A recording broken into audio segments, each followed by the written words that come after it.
All right, team. So we are back. 25.3, the final workout of the 2025 open season has just dropped.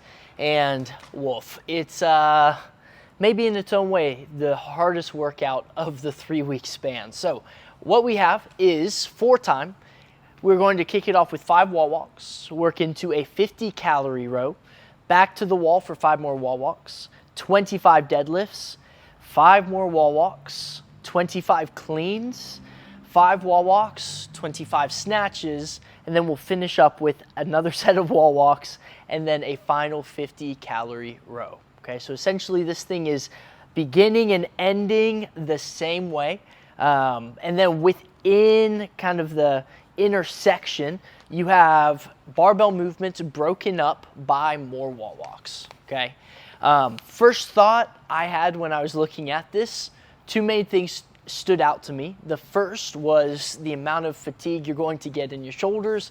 The second was the amount of fatigue that low back posterior is going to feel. Lots of hinging through this, lots of punching, lots of tight shoulders, retracted scapula. So there's a lot going on here. Couple of thoughts though, as far as the workout is concerned. It's almost broken up into segments where you have wall walks and then a movement. Okay, so as you're judging or you have someone that is judging you on this workout, be sure you're getting your tie break times every time. And if I'm not mistaken, you will have a time every time, a time for every time you finish the wall walks. Okay, so even after that first wall walk is a tie break, then your tie break would become finishing the second set of wall walks, so on and so forth. The final tie break would be here after the last set of wall walks before starting the row. So if you don't finish the row, it's the number of reps you complete, and then you would have that tie break time from how long it took you to finish up those last set of wall walks. So keep that in the back of your mind as well as far as your approach. I just wanted to break this down big picture wise because it's a longer for time workout, lots of similar movement patterns. And what I wanted to start with was looking at how much work we're actually doing, okay? So right over here, big picture. First, wall walks, splitting up all of our barbell and rowing movements. We've got 25 of them total within the workout, okay? As far as open workouts we've seen, this is not the most wall walks, and it's also not the most we've seen within one set. So I don't remember what year it was, but we had 1 wall walk, 10 dubs, 3, 30, so on and so forth, until the last set was 21 wall walks. That was after already a bunch of wall walk reps, but then you have to sit and be in that set of 21 if you got to that point. So 5 sets of 5 reps, keep that in mind. From there, 100 calories on the row. Now, a lot of times we see separation between the number of calories that fellows row versus the ladies. It is the same, 50 calories for gals, oh, that rhymed, and then 50 calories for the fellas as well. So as far as pacing, we want to think about the best way to approach that to where we're not gassing ourselves out until that final row. Last thing, even though this is split into 3 sets of 25 reps of different movements, we are still pulling from the floor a total of 75 times. It's a lot of hinging on top of the row as well, and you could argue there's a little bit of hinge in the wall walk too. So that low back, the hammies, definitely gonna light up by the end of this. Now what I did, I wanted to look at different pacing strategies for all 3 of these called groups of movements. Now keep in mind for the pulling specifically, the rep difference, so the frequency that we are working through reps for the deadlift, the clean, and the snatch, vastly different between the 3, especially with the lighter barbell for the snatch versus the heavier barbell for the deadlift. But we'll discuss that here in a minute. So let's take a look. If you are looking to finish this workout or get really doggone close to it, if you're looking to get to that final row by that 20-minute mark, this is kind of what I came out to. So 15 seconds per wall walk. I feel like these are achievable standards for the level of athlete that would be looking to finish this workout. 15 seconds per wall walk gives you 6 minutes and 15 seconds worth of work on wall walks specifically, okay? No transition time is necessarily calculated into this, but the thought is, okay, if I do my wall walk itself probably takes 3 to 4 seconds at that rate. that would be like me shaking out my arms for 10 seconds afterwards. So ideally, our pace would maybe be a tad bit faster than this. Maybe this is worst case scenario. By the last 2 to 3 sets of wall walks, we are working at this pace. But worst case scenario, 6 minutes, 15 seconds worth of work. Next, for the row, calories. 15 calories per minute is gonna have you finish this very similar time, about 6 minutes and 20 seconds. Okay, so if we're holding that 15 cal per minute mark, we are finishing all 100 calories of row, combined time less than 6.5 minutes. And then last, 6 seconds per pull. There's 75 different pulls, and like I said a minute ago, the thought would be, okay, if the deadlift is a very movable weight, chances are that's going to go a lot faster, right? We're not moving the barbell as far, just from floor to hip, versus the clean where it's floor to shoulder. So that will probably take a little bit longer. And then snatch from floor all the way to overhead. In theory, that would be the longest, but because of the weight difference between the clean and the snatch, I would argue the snatch may actually be a tad bit faster, okay? So if you're doing 6 seconds per pull, that would be like a single deadlift, stand up, set it down, 3, 2, 1, same thing. And then you're able to maintain that same tempo on your clean and on your snatch. You're doing all 75 of those pulls in about 7.5 minutes.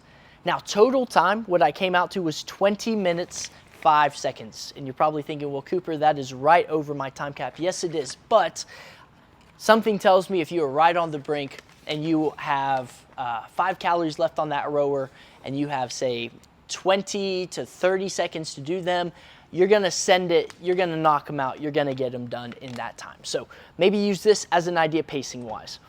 If, say, we're a little bit more advanced as an athlete, I see this as maybe that 80th percentile-ish, maybe 75 to 80%, maybe even a little bit higher. We don't have a lot of data to work with yet on this one. Here, I'm thinking 10 seconds per wall walk, so about just over 4 minutes worth of work. I'm thinking 18 calories per minute, which is about 5.5 minutes worth of work, and then 5 seconds per pull, so 6 minutes, 15 seconds of work. That puts us in just under 60 minutes. I would argue that's going to be a pretty solid score for this workout. And then last but not least, this is where we're starting to push from what I can tell based on Dallin Pepper, Jason Hopper, and then Tyson's scores.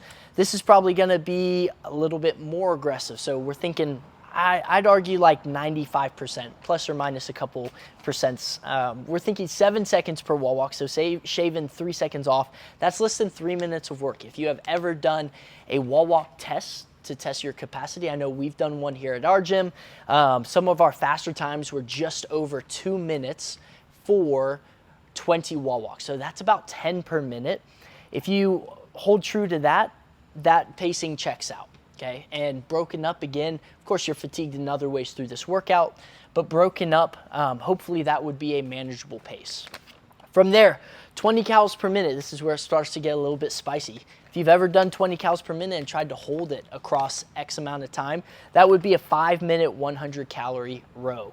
Okay, 20 calories per minute. I don't know what the cal per hour work ratio is on that, but you're hauling tail pretty good. So from there, that would also be 2.5 minutes worth of work on the 50 calories. Okay, so keep that in the back of your mind. Maybe you can pace out the first one.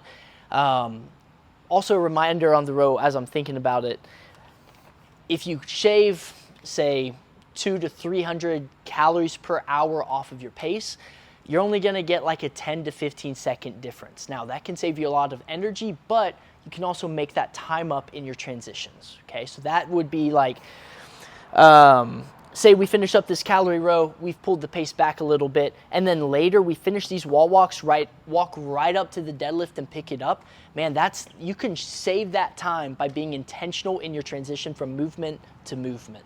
Okay, why waste the energy when you can walk with a brisk pace, find your next movement, and pick up that barbell or get on the wall. Finally, 4 seconds per pull gets you about 5 minutes worth of work, and then total time there would be just under 13 minutes, which I would argue will probably be an upper echelon athlete somewhere, like I said, maybe that top 5 to 8%, so that 92nd percentile and up. Now, I did mention also for the pulls, we're looking at different rep speeds based on the movement itself. For our higher skill athletes, maybe our stronger athletes, you could probably expect to do the deadlifts just about unbroken. Should you? Depends on your strengths, depends on how far you want to get into this workout. If you're not expecting to be able to knock out 15 wall walks and then get to the cleans, you might as well get the best high break time you can. If you are, I noticed Dallin Pepper actually, he set the barbell down maybe every 5 reps, if I'm not mistaken. Quick, shake it out. At least that saves his grip, because at the end of the day, this is also very grippy, right? We're pulling here, we're holding on and pulling, we're holding on and pulling, we're holding on and pulling, we're also holding on and pulling. And I can assure you that singles on the cleans would probably be more beneficial than singles on the snatches. Why would you have yourself do a heavier barbell touch and go? Don't forget about the eccentric component of that lift, where when we get it to the shoulder, we also have to control it back down. If you do singles, you're gonna save yourself that work, but in your mind, probably have a timer, some sort of mental clock going, where as soon as I set that barbell down, is 3, 2, 1, right back up, right? We want to minimize our time under tension, so minimize how long we have that barbell actually around our body, and then minimize the time in between sets or reps. For those snatches, if you got the capacity, if you got the juice, that may be a time to break out a couple touch and go sets. In my mind, I was thinking about what would it look like to do a touch and go set of 5, set it down, shake it out. Touch and go set of 5, set it down, shake it out. Maybe one more and then go to singles, quick. That way I can kind of recover before hopping back onto the rower. That rower is where you sell your soul. And I think it's pretty mean that they save that for the very, very end of this workout, okay? As far as tips and tricks, last thing I'll say, second row is more important than the first. Meaning, if you're gonna send it home, don't send it here. That's gonna break your workout. That second row is where we can really turn on the jets. Everything you've got left is spent, especially towards the end of that row, the last half, last 20 calories. You can do anything for that time period. You just gotta close your eyes and keep pulling. Pressing through that rower really hard will be helpful. Next, like I mentioned, touch and go cleans, they're not gonna benefit your overall time. If you can minimize your time in between reps, your body's gonna thank you because you're not doing nearly as much work.